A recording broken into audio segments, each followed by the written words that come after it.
Hi, beautiful souls, and welcome to the Sacred Feminine Power podcast, where we explore the many facets of feminine power and why it is so important for women and for men to step into this power in our world at this time. This is Emmy from Feminine Revered, and I am so very excited to introduce today's guest, who's coming back to the podcast for the second time, Marguerite Mary Rigoglioso, PhD. Marguerite is the founder of Seven Sisters Mystery School, a world-renowned teacher of sacred knowledge and the foremost authority on the history of virgin birth. A trusted mentor to people on healing and spiritual paths, she draws on her decades-long research and experiences with Mother Mary and Mary Magdalene to help uncover their hidden, timeless teachings and to apply them to our present-day needs, which is so very important. The award-winning author of several books, including her most recent book, The Secret Life of Mother Mary, Divine Feminine Power for Personal Healing and Planetary Awakening, as well as the mystery tradition of miraculous conception, Mary and the Lineage of Virgin Births. She lives in Western Massachusetts. And on a more personal note, Marguerite is also a mentor of mine and a dear sister priestess whose dedication to the path of truth and justice, especially over the past 4 to 5 years or so, has been a true inspiration to me. So it's a real treat to have her back on the podcast. And welcome, Marguerite. So lovely to have you. Thank you, Emmy. Oh my gosh, that gives me just a lump in my throat. Very moved. I so honor you and enjoy what you're doing and really honor and respect it. You are one of the feminines who I revere. Oh, now I'm blushing. Thank you, Marguerite. Beautiful. Yeah. Well, the reason we've come together for this interview is indeed that book that I mentioned in the introduction, The Secret Life of Mother Mary. And if it's okay for you, I would love for us to kind of dive deep into that and the themes of that book right away. Yes, great, excellent. Yeah, I'm I'm getting a little wobbly with my video because I realized, oh, I had my computer sitting on top of the book and I need to actually take it out. For those who are watching in the Oh, video format, here it is. It's just come out as of this filming a few weeks ago. And yes, there are so many areas we could go into. So let me know which which diving board you'd like me to go off for the beginning. beautiful. Sounds perfect. Well, let's start with the fact that there's so many misconceptions about Mary herself, and she's so misrepresented in the Bible, but also in many other works or narratives about her. And through your teachings, I know that Mary was very much a teacher to her community in her own right, and also a teacher to her son, Jesus Christ, or Yeshua. So I would love for you to tell us a little bit more about the incredibly active role that she took throughout her life as a teacher, as an activist, and as a spiritual avatar of the highest order. Yeah, very well put. This was the shocking thing to me when I started researching Mother Mary. You know, the previous book, The Mystery Tradition of Miraculous Conception, was really focused on Mother Mary as a priestess of divine birth, a legitimate priestess in a lineage of women who knew how to divinely conceive children, to bring in high vibrational children to help the planet. And she was part of that mission. And she wasn't the only one, you know. And what really surprised me was when I started digging in more deeply beyond her role in the conception of Jesus, um, where what happened during his childhood, what happened during his adult ministry, what happened during the resurrection, what happened after the resurrection. And as you're saying, came to find out that she was basically the first major leader before, during, and after the advent of Jesus on the planet. And that she was the greatest holy woman who ever walked the planet and the greatest holy person who ever walked the planet. Those words, according to the late Hindu saint Sri Kaleshwar, whose teachings I know you are familiar with through the Holy Womb Chakra system that you've learned about, as have I. And so there are layers of investigation that I did, both textual and beyond, into what some of these important seers like Sri Kaleshwar have been saying about Mother Mary, as well as my own personal interaction with her, my intuition about her, my experiences. So it's kind of like this weave, this tapestry, if you will, which is a very apt term since the unicorn tapestries also come big into this, which we could talk about later. But yeah, so I mean, well before the word Pope came upon us, Papa, whatever it is, she was the head leader, the head teacher, the head mentor, the head healer. She was she took away evil spirits from people. She healed them of illnesses. She knew how to resurrect the dead, which came in handy during a certain time, when things went down.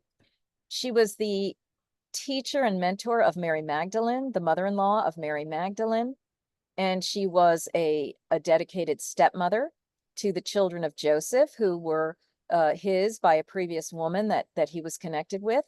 And she really mentored both Mother Mary and Peter as the head of the women and the men, respectively, in their roles, and would have the people, the apostles and the key disciples come back every year to wherever she was, be it Jerusalem, be it Ephesus, to hear what was happening with them, to troubleshoot with them, that kind of thing. So this is just tip of the iceberg of what she was about. And then, of course, she had her famous ascension, okay, which in the Christian tradition is called either the Assumption or the Dormition, meaning she either was assumed into heaven or kind of went to sleep.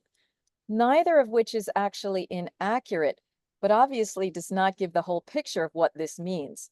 That she went what we might call rainbow body in the Buddhist tradition. She completely was able to merge with Mother Divine and totally change her status once and for all from human reincarnate into goddess. And this is the place from which she operates now. Her perch, in the astral plane, both as a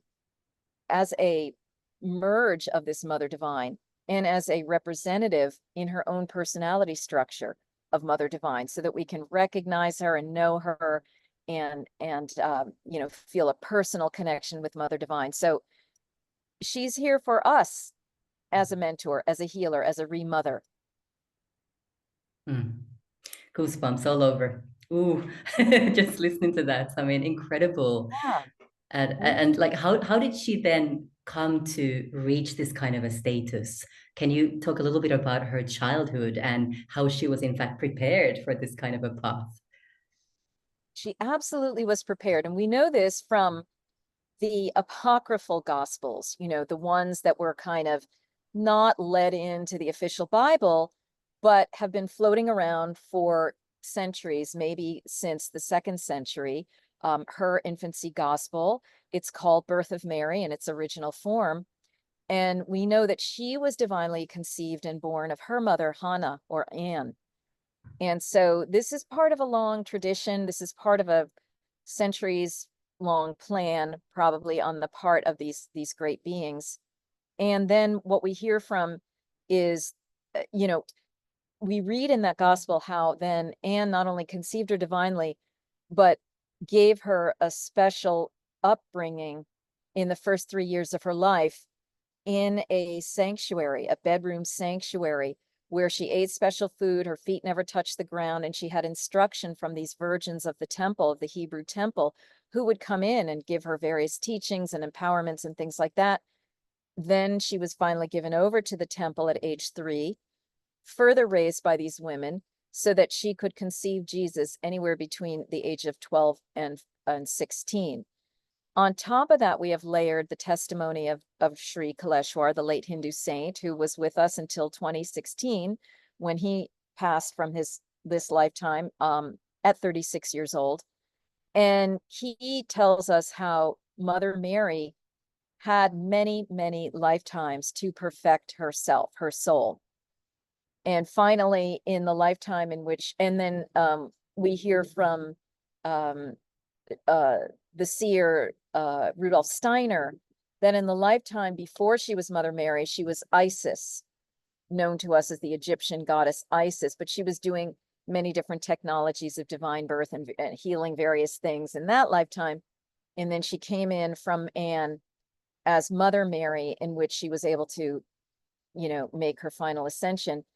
And I talk in the book, The Secret Life of Mother Mary, about her practice, her living practice, her prayer practice, the hours that she practiced, what she did. And this is not only given testimony by Sri Kaleshwar, but you can also find it in her biographies. Okay, her written biographies of the early centuries that were probably based on texts that were burned, that are no longer known to us. But it's really, really interesting to see the parallels and how she was a woman who had to practice like anyone else. She wasn't just floating above the earth plane doing miraculous things, she had a human life. She was working it, and she had to stay dedicated. Mm. Yeah, I think what you said there about her having to stay dedicated is such an important pointer for all of us, especially those of Yes, us who've chosen this spiritual path or this path of healing, and how challenging it can be to marry that with our day-to-day responsibilities and duties. And what is your advice in terms of how can we prioritize the spiritual aspects of our lives over the more mundane, so to speak, mundane 3D reality, so that that's right. we are able to walk alongside Mary and perhaps even learn to support her in the role that she That's right. continues to play. Yes. It's always a weave. I mean, we are householder in the Hindu tradition, the idea of the householder versus like the sacred person in the temple. We are householders who are living this Marian tradition, if we want. And what helps us with that is like a daily morning meditation practice, um, an attitude of what would Mary do? We're gonna have Marguerite create a bumper sticker. What would Mary do? All right, we wanna start getting it out there. All right, at traffic lights for people to be looking um through character development. And this is all part of the training that I'm going to be doing, that I know we're going to be talking about, the Mary Magdalene Priestess Training, that's enrolling this month of August as we're recording this, to help people with what essentially is an intuitive process. But we all need help, guidance, suggestions, community, camaraderie, right? To make it easier and to help us amplify what we're doing.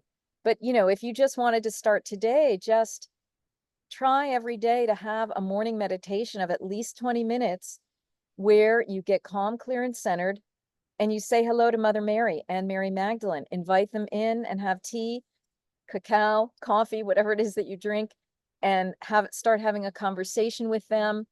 Ask them for guidance, ask them for help with your human concerns and needs, ask them to help you elevate yourself spiritually, raise your vibration, open your heart chakra, all of these kinds of things. Mm, yeah, absolutely. And what I love about that is how you emphasize that you can really have a very personal connection to Mother Mary and Mary Magdalene and this whole priestess lineage. If you wanted to connect with Anna, you could do that. So that's Right. that's the beauty of it. And we're so often taught, especially in Christianity, that you cannot have these kinds of personal relationships with these spiritual avatars. And why do you think that is? Well, that was the first thing that not the first thing, but it was one of many agenda items that the negative forces had to accomplish, because there is a negative presence on the planet.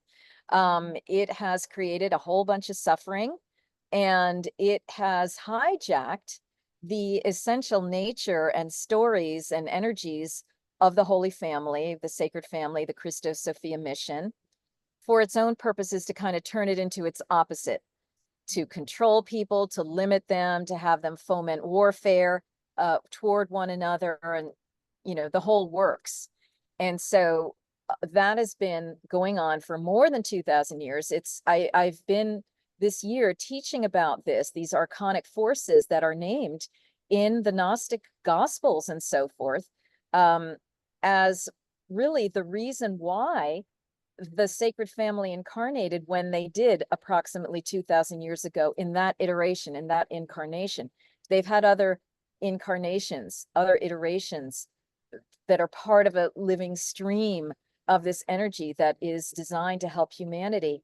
But they knew all about what was going on. They knew all about how patriarchy, is essentially just a code word for archonic possession of the planet, and that we need to awaken to our own Sophianic light once again, through these practices to reclaim our original divine angelic blueprint. That's what it's all about. And so that's what our focus is. That's what the Mary Magdalene Priestess Training is all about, helping us do. And many other people have been doing this, in their own ways or teaching about it.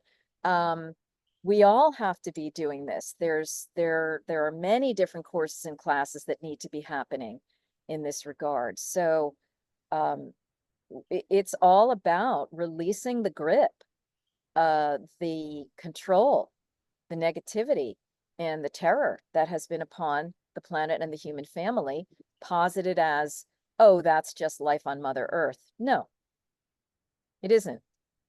That is life on a planet that's been distorted and taken over, and a humanity that is in the healing process. Yeah, so very true. So very true.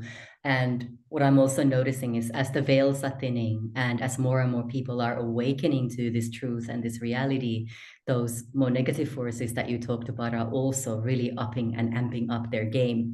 So we're living in quite a pressure cooker right now, and it's really impacting people in many, many different diverse ways.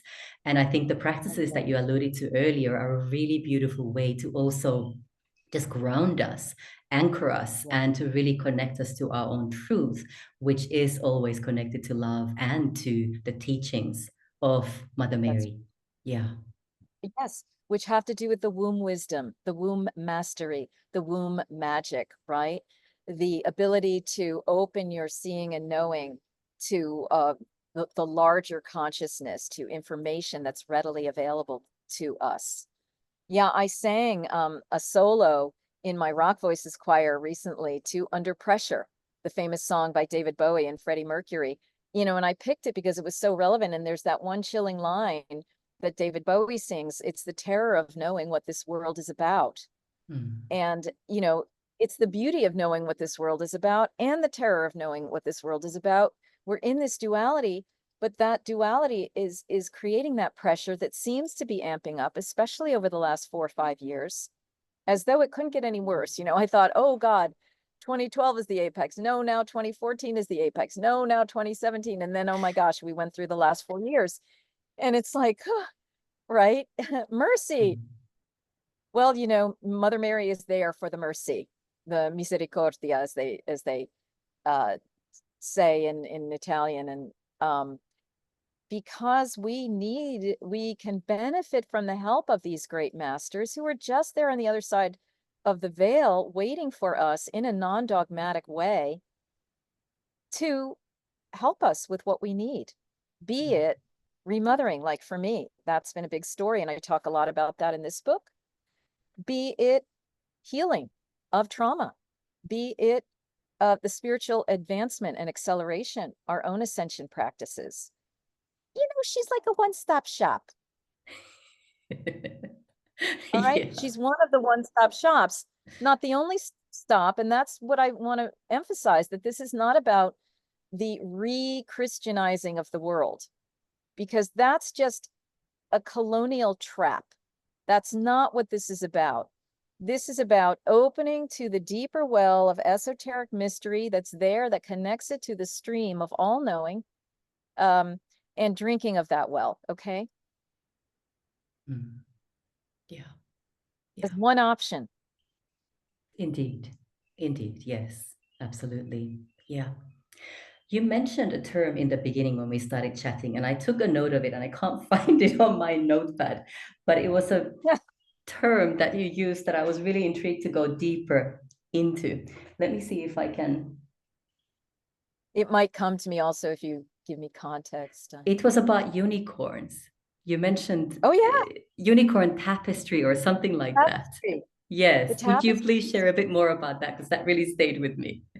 Oh, okay. So I am blessed in this book to have been granted sight into these unicorn tapestries, which you may know one set is in the cloisters, which is a part of the Metropolitan Museum in New York City in Manhattan.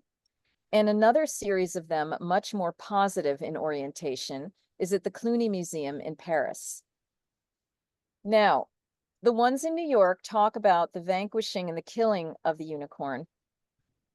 And the ones in the Cluny Museum talk about the connection, the strong connection of the Virgin, essentially the sovereign woman, essentially the Marian walking figure, person, any of us, as an initiation, working with the unicorn and with the lion, all right, among other things, the Fey realms. Mm. So this is like a whole big unveiling that happens in one of the latter chapters of this book, I think chapter 7, that I have not talked about that much with many of the people who have had conversations with me. And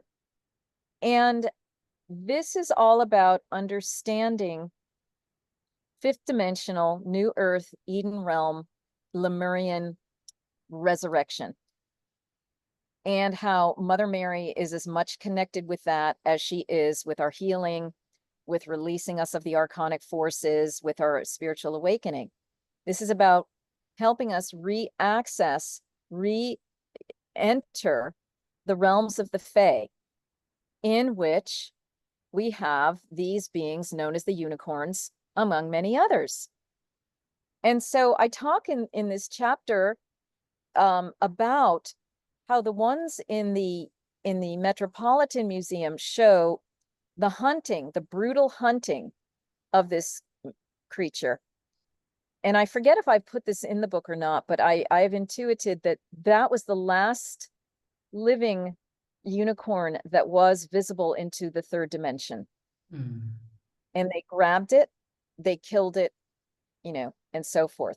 There were many seers who understood that unicorns were real, like Hildegard of Bingen. In medieval times, this was a whole big understanding of going all the way back to the Greeks. And these unicorn pieces and body parts and the horns and everything were known to have magical powers. They could purify water. They could purify an entire body of water. Imagine that. Mm. I think we could use a little purification of the waters. Indeed. But they don't want us to know that, these negative forces. Okay. And then the series in the Cluny Museum is all about an initiatory path of the sacred Marian woman through each of the 6 senses. Mm. And that is an initiation everybody's going to go through in the Mary Magdalene Priestess Training. So that's like hot off the presses, new. I don't know that anyone's done it ever, Wow. especially since medieval times. And I'm putting it together. I'm going into the Akasha and with the blessings of the Marys, going into it, because the sovereign priestess women, which AKA virgins, were the ones who could primarily access seeing of these beings. Mm. And this is a whole new thing, even since I've written the book, that I'm understanding. That's why the virgins would be used to lure these creatures so that Right. others could kill them, because they were naturally playing with them, communing with them. And Mm. then, they'd get their nets and their snares. And so in the unicorn tapestries in New York, you have basically just the arm of the Virgin that's left, where they've tricked the Virgin into getting the unicorn so that they can capture it and kill it. Mm. But what I show, essentially what we see is that the final tapestry is the unicorn still sitting in the enclosed field of the fairy realm, all the flowers, with the tree, the sacred tree of life, you know, the unicorn is dead, long live the unicorn. And so that's what we're getting to in this mystery, because we need to connect with this unicorn being again, we as Mary women, as Magdalene women, and understand what we're going to do about this. How Because exciting. no creature is, they might get extincted from the third dimension, but they're still over there in the Lemurian realm. And this is what we need to access for our knowing. Yeah. The unicorns are great, graceful creatures of healing. And so, you know, what is this all about? This is more than just a fake kids, you know, thing to keep children amused.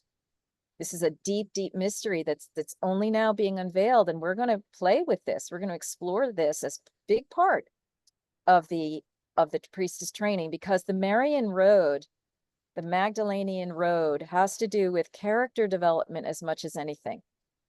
How can we amplify our vibrations of discernment, of purification, of patience, right? Of trust in the universe, those kinds of things, all what are called the 7 virtues.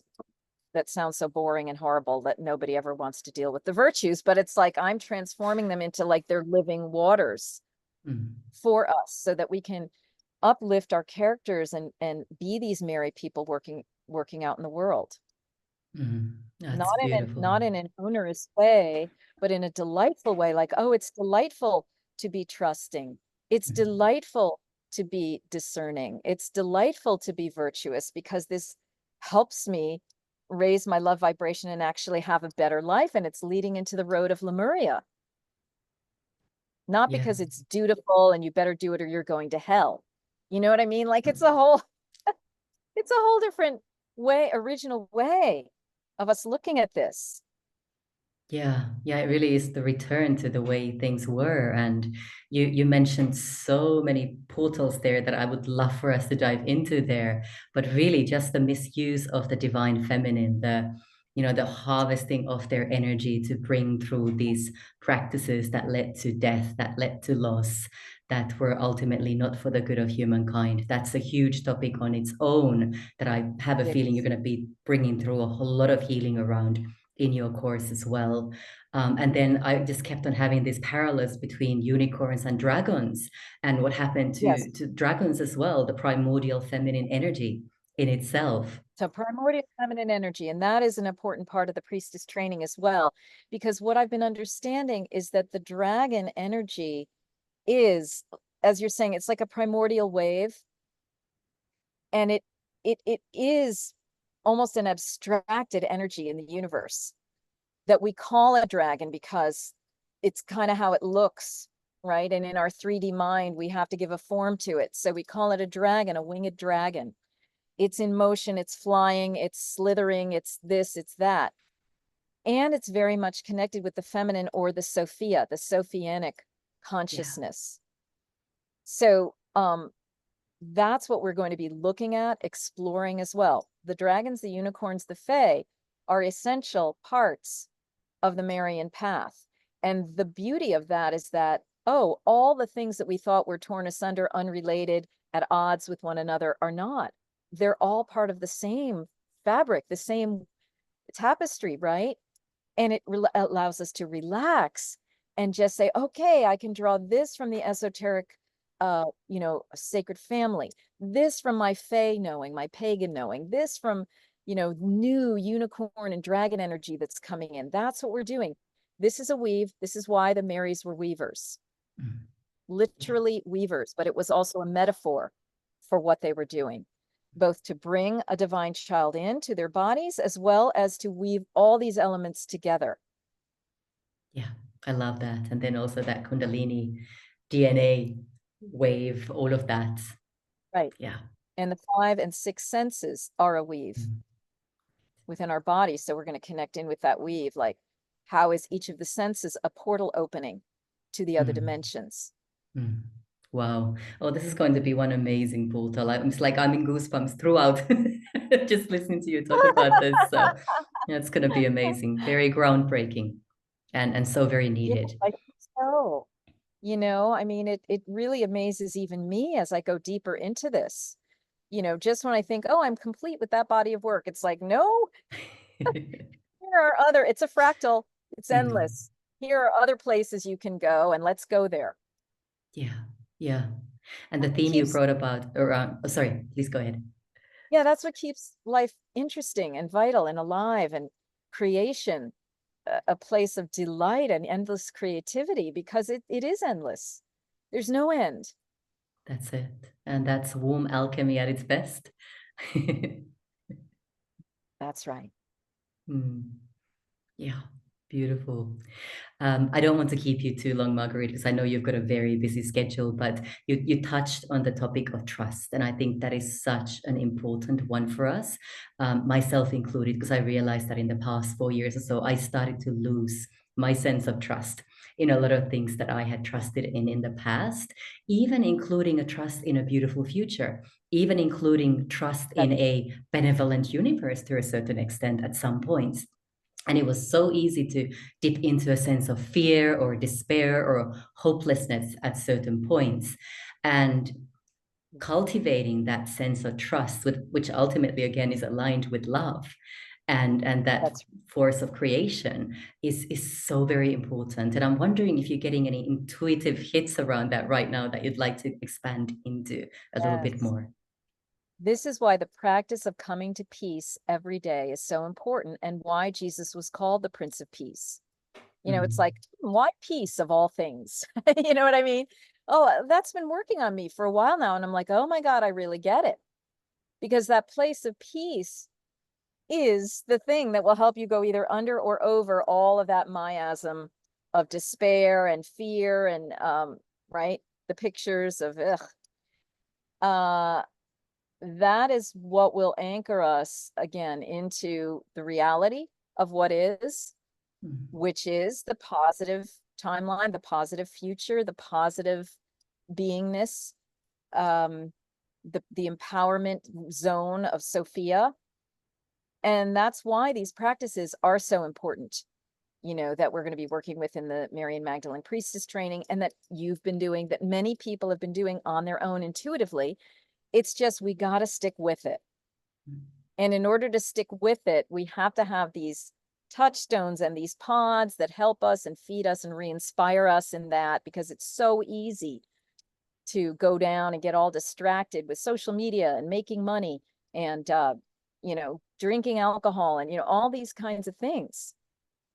So we've got to have that practice where we get to peace daily. mm. And that is the springboard for everything else, you know, even peace around what is, and being like, oh, isn't that interesting?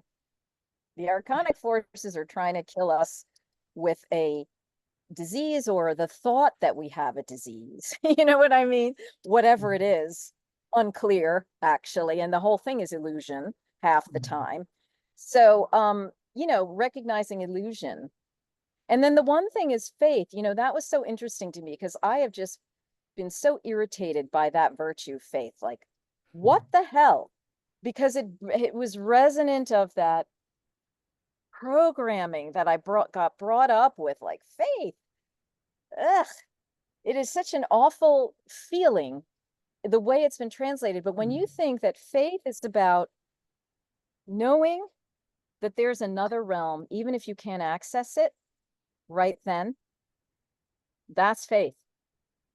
And even if there's saran wrap around you from being able to really truly touch Mother Mary, just touch her through the saran wrap and just feel the thump of her finger toward you. You know what I mean? Like, that's faith. And then finding different ways where you can break through that saran wrap, through the meditations, through the cacao, through sacred medicines, through, you know, accessing your oracle states and all these sacred music that can open your portals, all the five senses, six senses that we're going to do. Um, that's what faith is, you know. So that's just a little taster of what are these virtues and why are they helpful, and how can we reclaim them mm, for ourselves so that we don't have to go into that despair pit mm. Indeed. when Yeah. things start feeling really dark. Yeah. Beautiful. Thank you for expanding on that as well. Yeah. Yeah. Well, Marguerite, would you please just quickly mention where we can get your book? What is the easiest place to go to get Yes. that book? It's wherever books are sold. But if you'd like to go to Amazon, Emmy will provide you with our link, or we have like Mhm. an Amazon affiliate link. And if you would like to leave a starred review, we are so appreciative of that. People are putting those on there. I am so deeply moved at how people are responding to the book and what it's meaning to them. But you can also buy directly from Inner Traditions, from Simon and Schuster, from Barnes and Noble, if you prefer to go those routes. Yes, so that's the book. Mhm. And And I know you're for, going to have some links yes. um, in the show notes about the priestess training and the free masterclass we're doing tomorrow, August 6th, live as of this recording, but it will be in replay as well. What is a Mary priestess? What's a Magdalene priestess? And is this a path for you? Where I'm going to go in more deeply into what does it mean to walk as a Mary and walk as a Magdalene? How can you be easily supported in this on your own? And then with the training, should you wish to do that, we are enrolling through August 28th, 2024. And we are really welcoming people to come into that. That's going to be a very positive, unheavy experience, no onerous, oh my God, I've got to spend 7 million hours in this training. No, this is going to be really a lovely foray into this realm with no strings attached. You're not creating any contracts and karma and, nothing like that. You're exploring, you're taking what works for you. You're seeing how deeply do you want to go into this. Some people, that's going to be enough. Some people want to go further, really take this into their ministries or create a ministry, that kind of thing. Mm. How exciting. Wow. Well, Marguerite, thank you so much for all that you do, all this amazing, amazing intuitive work that you are creating and birthing and putting out there and supporting so many women and so many men as well to really step into their own truth and their own power and become who they're meant to be despite everything and really lead the kind of lives that they're meant to be living. It's not easy work, it's not small work. So truly thank you for all that you do. And thank you for being back on the show as well. You're welcome and thank you. Yes, it's been a lifetime dedication. Many blessings and many, let's say, given up certain things. But also thanks to you, because I know you're on that path as well, really, truly of devotion and dedication to the healing and awakening of the planet and the ascension of all of us. Thank you. Thank you so much. Blessed be. Blessed be.